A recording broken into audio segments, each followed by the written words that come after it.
ഇങ്ങനെ ആകാശവും ഭൂമിയും അവയിലുള്ള ചരാചരങ്ങളെയൊക്കെയും തികഞ്ഞു. താൻ ചെയ്ത പ്രവൃത്തിയൊക്കെയും ദൈവം തീർത്ത ശേഷം താൻ ചെയ്ത സകല പ്രവൃത്തിയിൽ നിന്നും 7-ാം ദിവസം നിവൃത്തനായി. താൻ സൃഷ്ടിച്ചുണ്ടാക്കിയ സകല പ്രവൃത്തിയിൽ നിന്നും അന്ന് നിവൃത്തനായതുകൊണ്ട് ദൈവം 7-ാം ദിവസത്തെ അനുഗ്രഹിച്ചു ശുദ്ധീകരിച്ചു. യഹോവയായ ദൈവം ഭൂമിയും ആകാശവും സൃഷ്ടിച്ച നാളിൽ ആകാശവും ഭൂമിയും സൃഷ്ടിച്ചതിൻ്റെ ഉൽപ്പത്തി വിവരം.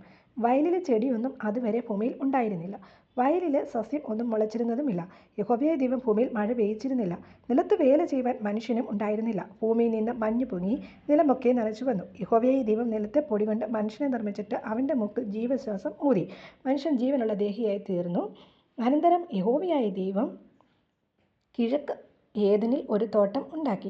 താൻ സൃഷ്ടിച്ച മനുഷ്യനെ അവിടെ ആക്കി. കാണുവാൻ ഭംഗിയുള്ളതും തിന്മാൻ നല്ല ഫലമുള്ളതുമായ ഓരോ വൃക്ഷവും തോട്ടത്തിൻ്റെ നടുവിൽ ജീവവൃക്ഷവും നന്മതിന്മകളെക്കുറിച്ചുള്ള അറിവിൻ്റെ വൃക്ഷവും യഹോവയായ ദൈവം നിലത്ത് നിന്ന് മുളപ്പിച്ചു.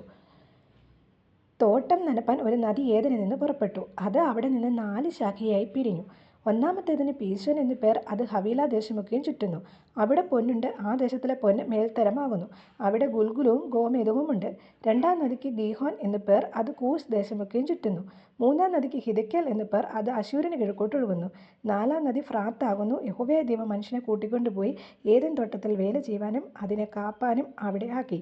യഹോവയായ ദൈവം മനുഷ്യനോട് കൽപ്പിച്ചതെന്തെന്നാൽ, തോട്ടത്തിലെ സകല വൃക്ഷങ്ങളുടെയും ഫലം നിനക്ക് ഇഷ്ടം പോലെ തിന്നാം.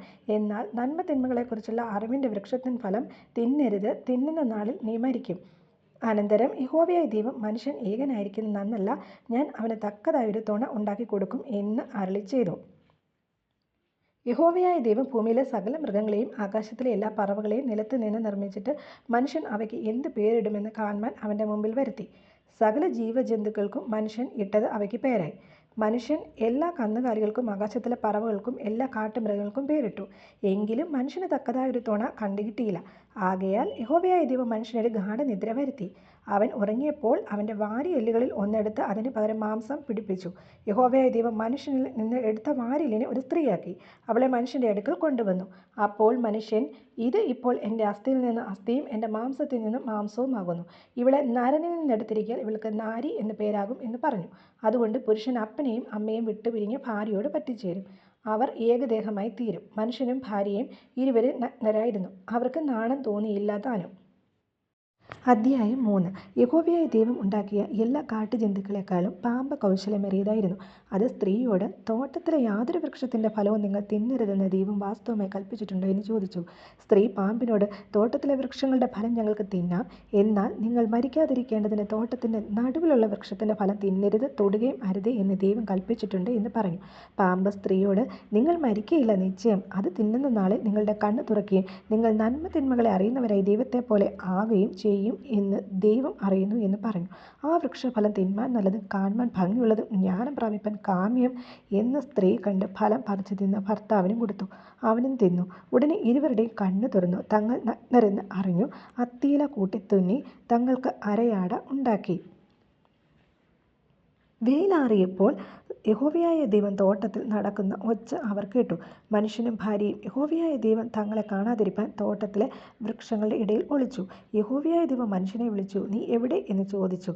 തോട്ടത്തിൽ നിന്റെ ഒച്ച കേട്ടിട്ട് ഞാൻ നഗ്നനാകൊണ്ട് ഭയപ്പെട്ട് ഒളിച്ചു എന്ന് അവൻ പറഞ്ഞു. നീ നഗ്നനെന്ന് നിന്നോട് ആർ പറഞ്ഞു? തിന്നരുതെന്ന് ഞാൻ നിന്നോട് കൽപ്പിച്ച വൃക്ഷഫലം നീ തിന്നുവോ എന്ന് അവൻ ചോദിച്ചു.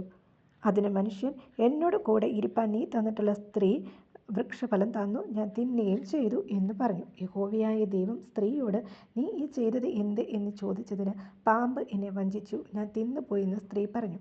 യഹോവയായ ദൈവം പാമ്പിനോട് കൽപ്പിച്ചത്, നീ ഇത് ചെയ്യുക കൊണ്ട് എല്ലാ കന്നുകാലികളിലും എല്ലാ കാട്ടുമൃഗങ്ങളിലും വെച്ച് നീ ശപിക്കപ്പെട്ടിരിക്കുന്നു.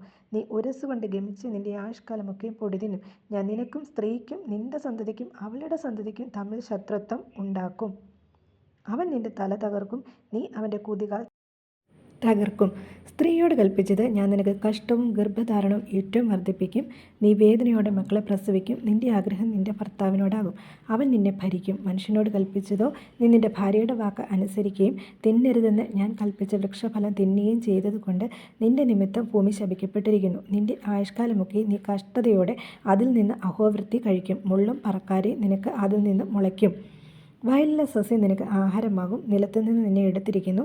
അതിനാൽ തിരികെ ചേരുവോളം മുഖത്തെ വിയർപ്പോടെ നീ ഉപജീവനം കഴിക്കും. നീ പൊടിയാകുന്നു, പൊടിയിൽ തിരികെ ചേരും. മനുഷ്യൻ തൻ്റെ ഭാര്യയ്ക്ക് ഹവ്വ എന്ന് പേരിട്ടു. അവൾ ജീവനുള്ളവർക്കെല്ലാം മാതാവല്ലോ. യഹോവയായ ദൈവം ആദാമിനും അവൻ്റെ ഭാര്യയ്ക്കും തോൽ കൊണ്ട് ഉടുപ്പുണ്ടാക്കി അവരെ ഉടുപ്പിച്ചു. യഹോവയായ ദൈവം മനുഷ്യൻ നന്മതിന്മകളെ അറിവാൻ തക്കവണ്ണം നമ്മിൽ ഒരുത്തനെ പോലെ ആയിത്തീർന്നിരിക്കുന്നു. ഇപ്പോൾ അവൻ കൈനീട്ടി ജീവവൃക്ഷത്തിൻ്റെ ഫലം കൂടെ പറിച്ചു തിന്ന് എന്നേക്കും ജീവിപ്പാൻ സംഗതി വരുതെന്ന് കൽപ്പിച്ചു. അവന് എടുത്തിരുന്ന നിലത്ത് കൃഷി ചെയ്യേണ്ടതിന് യഹോവയായ ദൈവം അവനെ ഏദൻ തോട്ടത്തിൽ നിന്ന് പുറത്താക്കി. ഇങ്ങനെ അവൻ മനുഷ്യനെ ഇറക്കിക്കളഞ്ഞു. ജീവൻ്റെ വൃക്ഷത്തിങ്കിലേക്കുള്ള വഴി കാപ്പാൻ അവൻ ഏദൻ തോട്ടത്തിന് കിഴക്ക് കെരൂബുകളിൽ തിരിഞ്ഞുകൊണ്ടിരിക്കുന്ന വാളിൻ്റെ ജ്വാലയുമായി നിർത്തി. ആമേൻ.